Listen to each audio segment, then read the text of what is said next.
अस्सलाम वालेकुम, welcome back Pakistan travelling passion. ये हमने सीरीज स्टार्ट की है नई मंजिलों का राही। जिन लोगों को रास्ते नहीं पता, मैंने कहा चलो मैं तो जाता आता हूँ पूरे शहर में और मेरे हाथों की लकीरों में सफ़र बहुत लिखे हैं, तो मुझे सफ़र करना ही है। मैंने आपको हबचौकी जाने का रास्ता, आने का रास्ता बता दिया। अब इस वक्त मैं टूल प्लाजा पे खड़ा हुआ हूँ। इस वक्त मैं हबचौकी से आ गया हूँ और इस वक्त टूल प्लाजा पे खड़ा हूँ। जो टोल प्लाजा से दो रास्ते जाते हैं। एक रास्ता मैंने कल आपको बताया था कि ऊपर वाला रास्ता अगर हम चले जाए तो ये सीधा कराची की तरफ चले जाएगा और आप कराची पोर्ट की तरफ चले जाएंगे, यानी केमाड़ी बंदरगाह की तरफ। और वहाँ से जहाँ से आपने आगे जाना हो, वटेवर गुलशन इकबाल जाना हो तो लियारिया एक्सप्रेस वे कनेक्ट कर लें। अगर आपने वहाँ से शेरशाह जाना हो तो शेरशाह जा सकते हैं। नाज़िमाबाद, नाज़िमाबाद भी वहाँ से रास्ते से आते हैं। तो ये सब कुछ रास्ते आप बता इसलिए रहा हूँ कि जो लोग कोयटा से आप वापस आ रहे हैं और उनको पहले वो थके हुए बेचारे वहाँ से कोयटा के सफ़र से, फिर वो कराची की ट्रैफिक में फंस जाते हैं माड़ीपुर रोड पे जाके, फिर वहाँ से बोल्टर मार्केट दूसरी जगह। तो अगर वो वहाँ से आ रहे हैं और ऊपर वाले टोल प्लाजा से जो हबचौकी पे मौजूद है, कराची की तरफ मुँह करके जब आप आगे जाएंगे तो आप ऊपर एक्सप्रेस वे बना हुआ है आरसीडी हाईवे का, आप उस पर चढ़ जाएं। जैसे मैं अभी यहाँ से आया हूँ, मैं सीधे जा रहा हूँ, ठीक है जी। शाह ब्रिज, गुलबाई ब्रिज और देन फिर मैं लियारी एक्सप्रेस वे से चढ़ता हूँ। तो और मैं इस तरह फिर गुलशन इकबाल अपने ससुराल में चले जाता हूँ, अगर मेरी बेगम वगैरह उधर वहाँ पर हो, वहाँ जाना हो मुझे। तो मेरे सास ससुर साहिबा, अल्लाह ताला उनको ज़िंदगी दे, सेहत दे, तो वो अभी दुबई से वापस आ चुके हैं। और मेरी जो सास साहिबा हैं उन्होंने लड़ाई डाल दिया और पड्डा उस दिन किया और बोला अदनान बहुत मफरूर हो गए, हमारे घर नहीं आ रहे और ये नहीं कर रहे और शादी से भी अपने घर चले जा रहे हैं। हमने अम्मा के दोनों हाथ जोड़े थे अपने। मैंने कहा भाई बात यह है, हमारे बच्चों के पेपर हो रहे हैं, 21 तारीख से उनकी छुट्टियाँ हो जाएंगी, अम्मी आपके पास वो आ जाएंगे। कह रहे हैं वो आ गए। मैंने कहा भाई आपकी बेटी आ गई, वो आगे काफ़ी है। वो कह रही नहीं, मेरा बेटा भी यही होना चाहिए। वो कह रही यहीं से कहो, यहीं खाओ पियो, यहीं से काम पे जाओ, यहीं आ जाओ। हम इतने दूर से वहाँ से आए हैं तो तुम लोग तो लिफ्ट ही नहीं करा रहे। तो मेरी बेगम ने ये सारी कहानी मुझे सुनाई। फिर मैंने अम्मा से माफ़ी मांगी और उनसे कहा कि ठीक है। अब कल का प्रोग्राम था वहाँ जाने का, गुलशन इकबाल, बच्चे मेरे वहीं हैं और वो लोग भी वहीं हैं और वहाँ खूब रौनक लगी रहती है। उनको तो मैं प्यार से चिड़ियाघर कहता हूँ, क्योंकि 24 घंटे वहाँ कोई ना कोई सिस्टम चल रहा होता है। कभी अब्बू की शिफ्ट चलती है सुबह 4 बजे से, जो माशाल्लाह वो उठते हैं, नहाते हैं, उसके बाद इबादत गुजार आदमी है तो 7 बजे तक तहज्जुद नमाज़ें करके उनके नाश्ते शुरू हो जाते हैं। अम्मी 4 बजे उनका नाश्ता बनाती हैं, तो वो नमाज़ पढ़ के फिर वो लोग नाश्ता करते हैं। तो भी चूल्हा जल रहा होता है। जब मैं सो रहा होता और मेरे नाक के अंदर जो है ना मुख्तलिफ़ खुशबुएँ पराठों की और चीज़ों की और खाने की चल रही होती हैं। और फिर जब मैं उठता हूँ तो फिर अम्मी हमें नाश्ता बना के देती है और अम्मी मेरे लिए गर्मा गर्म पराठे, चीज़ें, ये सब चीज़ें लाड बहुत करती हैं। मेरे लिए दुनिया से लड़ती बहुत है और मुझसे भी बहुत ज़्यादा लड़ती हैं। लेकिन बहरहाल मैं ये कहता हूँ अल्लाह ताला ने नेमल बदल दिया हुआ है, तो ठीक है। अब हम एक्सप्रेस वे पे इस वक्त जा रहे हैं। बीच में मैं आपको कुछ बातें बताता जा रहा हूँ, आप बोल रहा हूँ। लोग अपनी सास ससुर से बहुत डरते हैं, बदतमीज़ियाँ करते हैं और उनको टॉर्चर देते हैं। मैं सिर्फ आपसे ये कह रहा हूँ कि ये सोच लें कि अल्लाह ताला ने हर चीज़ की स्पेयर दिया हुआ है। 2 आँखें हैं, 2 किडनी हैं आपके पास, बहुत सारी चीज़ें ऐसी बॉडी में, 2 टांगें, 2 हाथ पाँव हैं। तो वो इसी तरह इंसान के रिश्तों में भी उसने स्पेयर दिए हैं और 3 माँ बाप इंसान को दिए। पहला जो उसको पैदा करता है, दूसरा माँ बाप वो होते हैं जो पढ़ाते हैं आपको टीचर की सूरत में, उस्ताद की सूरत में। हमारे माशरे ने और गंदी फिल्मों ने और हमारे मीडिया सेक्शन ने तो टीचर का मतलब ही बदल दिया। उस्ताद का तो रुतबा ऐसा था, चाहे वो लेडीज़ टीचर हो चाहे जेंट्स टीचर हो, मजाक मस्ती चलता रहता था सब जगह।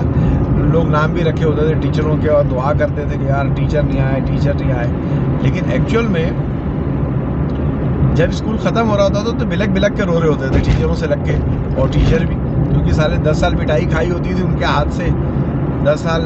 और फिर ऐसा होता था कि टीचर अगर कहीं मिल जाए, आप काबिल हो गए, कहीं कुछ मिल गया, या आप नालायक भी हैं, कारोबारी हो गए, शादी हो गई, तो वो जो अदब एहतराम आपका उस स्कूल में था वो वापस आ जाता। कितनी खुशी की बात होती है, अचानक कोई टीचर कहीं जाए, कोई बच्चा उनका डॉक्टर बना हुआ है, कोई इंजीनियर बना हुआ है, तो वो देखे कि मेरा टीचर है। मैंने एक वीडियो देखी, वीडियो के अंदर मैंने देखा कि एक जहाज़ का कैप्टन है और जो उस जहाज़ के अंदर एक साहब बैठे हुए थे, उनको पता चला कि मेरे टीचर मौजूद हैं। तो उन्होंने उनको प्रोटोकॉल दिया और पूरी दुनिया में वो वीडियो वायरल हुई। उन्होंने सारी एयर होस्टेस को फूलों के गुलदस्ते दिए, चीज़ें दी और बाकायदा उन्होंने अनाउंसमेंट की कि आज मेरे लिए बड़ी खुशी की और फ़ख्र की बात है कि मेरे टीचर जिन्होंने मुझे पढ़ाया स्कूल में, वो इस जहाज़ में मौजूद है। मैं आप सबसे दरख्वास्त करूँगा कि आप उनकी इज़्ज़त अफजाई करें। तो तमाम लोग खड़े हो गए और वो उनको दिया। तो वो बड़ा एक जज्बाती सीन है। मैं बहुत थोड़ा सा छोटे से दिल का आदमी हूँ, थोड़ा सा सेंटिमेंटल भी आदमी हूँ, जज्बाती आदमी हूँ, थोड़ा सा नम हो जाती हैं आँखें कुछ मामलात में। आप सोचें उस टीचर के लिए क्या बात होगी कि जिसने उसको बच्चों को पढ़ाया और वो एकदम जहाज़ के कैप्टन जो है की सूरत में वो बैठा हुआ है। अब उसे जहाज़ उड़ाया और ख़ुद वो जब उसके बाद वो सब सारे एयर होस्टेस के बाद वो ख़ुद आया, उसने उनका हाथ चूमा।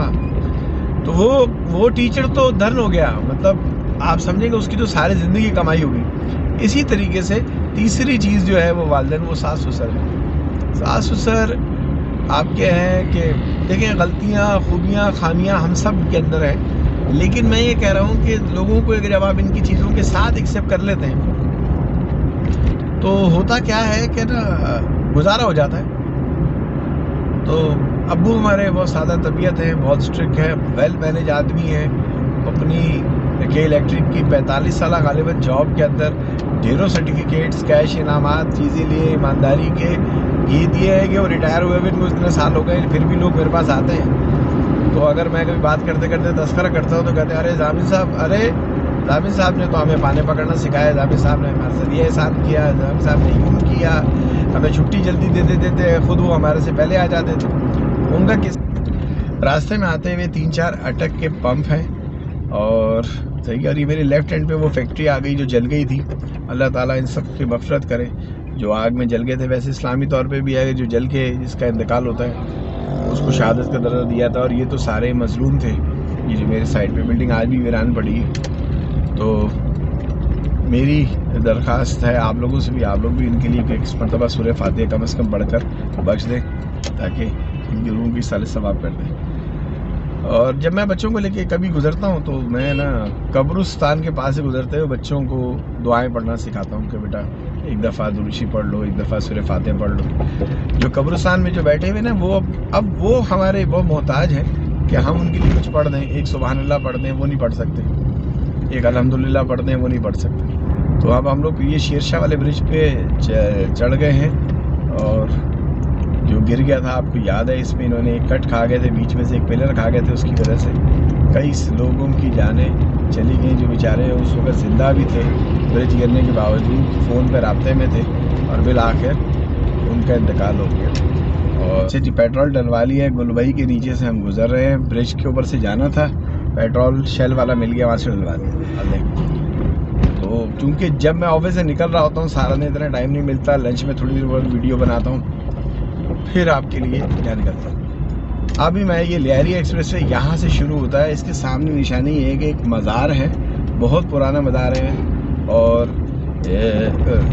ये मैं लियारी एक्सप्रेस वे के ऊपर हम आ गए।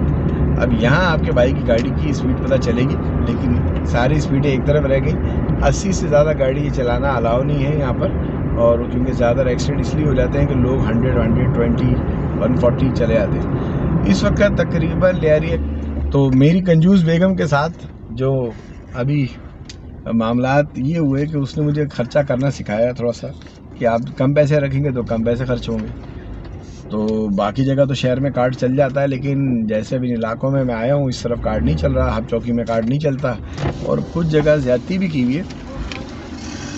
ज़्यादती उन्होंने ये की हुई साथ कि ना कई जगह उन्होंने ये बताया हुआ कि भाई वो आप जो है वो नहीं कर सकते, मतलब कार्ड वो शेल पंप वालों ने भी अपना शहर घूम के आना पड़ेगा। जैसे मैं अभी यहाँ से चढ़ा हूँ, 7:10 हो रहे हैं, तो 2 मिनट पहले मैं इस पर चढ़ाऊँगा, तो तीसरा मिनट होने वाला है और ये गार्डन का कट आ गया। आप अंदाज़ा करें कि लियारी एक्सप्रेस वे पे मैं चढ़ा हूँ और 3 मिनट के अंदर पहला कट एग्जिट आ गया गार्डन का। अब गार्डन से उतर के आप लेफ्ट हैंड पे नाज़िमाबाद जा सकते हैं, राइट हैंड के ऊपर आप यहाँ से सदर जा सकते हैं, गार्डन जा सकते हैं, रणछोड़ लाइन जा सकते हैं। ये सिर्फ 3 मिनट के अंदर। अच्छा भाई, ये एक और इंटरचेंज आया है। ये इंटरचेंज है sir Shah Suleman interchange. Right side में मुड़ेंगे गुलशन इकबाल सिविक सेंटर आ जाएगा।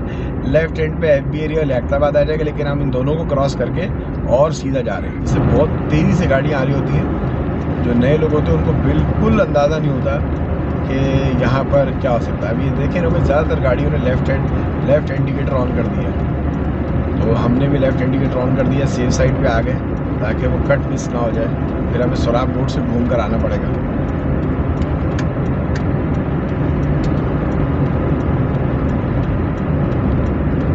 तो ये जनाब आ गया आपका कट, और इस कट से आप लियारी एक्सप्रेस वे से तीसरे कट से एग्जिट हो गए। ये देखिए, यहाँ कोई निशान नहीं लगा हुआ, यहाँ कुछ नहीं लगा हुआ, सिवाय अंदाजे से लाइटों से आप चल रहे हैं। और इस एग्जिट पे आते साथ आप ये मत समझें कि अभी भी आप लियारी एक्सप्रेस वे पे, यहाँ पर कभी भी बच्चे खेल रहे होते हैं, पीछे घर हैं, और वन वे से भी रिक्शे वाले आ जाते हैं, और मोटरसाइकिल वालों ने जगह जगह से कट मारा हुआ है, और वो मोटरसाइकिल वाले अचानक सामने आ जाते हैं। तो ये खौफनाक किस्म की जो एक कॉरिडोर जा रहा है यहाँ पर। हालांकि उन्होंने वन वे पे जालियाँ लगाई थी, लेकिन हमारे यहाँ पर माशाल्लाह कुछ पठान भाई इतने मजदूर वो हैं, माशाल्लाह मेहनती लोग हैं, तो उन्होंने वो सारे जालियाँ निकाल दी काट कूट के और उसको फारिग कर दिया। ठीक है जी। तो वो कहते थे कि भाई हमने, अरे रिक्शे यहाँ से आने होते हैं, हमारे मोटरसाइकिल आने होते हैं, तुमने यहाँ जाली लगा दी वन वे की, तो वो फारिग हो गई। अब यहाँ से जब मैं लेफ्ट हैंड में मुड़ूंगा तो जो हैदराबाद से गाड़ियाँ आ रही हैं उनका वो स्टॉप है, वहाँ सवारियाँ उतर रही होती हैं, रिक्शे वाले खड़े होते हैं। एक यूनिक चीज़ इस कट के ऊपर है कि यहाँ पर कुछ जो गरीब मस्कीन लोगों को खाना खिलाया जाता है। कोई होटल है और वहाँ पर लोग पैसे देते हैं, और काफ़ी लोग वहाँ बैठ के खाना खा रहे होते हैं। जितने हीरोइनची वगैरह टाइप के लोग हैं, जो ड्रग्स एडिक्शंस वाले लोग हैं, वो वहाँ पर खाना वाना खा रहे होते हैं। आगे तक ट्रैफिक जाम है, मोबाइल तक अगर रुकी हुई है तो फिर क्या बात है, हमारी क्या बात है। ठीक है जी। तो थोड़ा सा हब्स हो गया था, दोबारा AC हमने ऑन किया ताकि भाई का भी CPU ठंडा हो जाए ज़रा दिमाग का।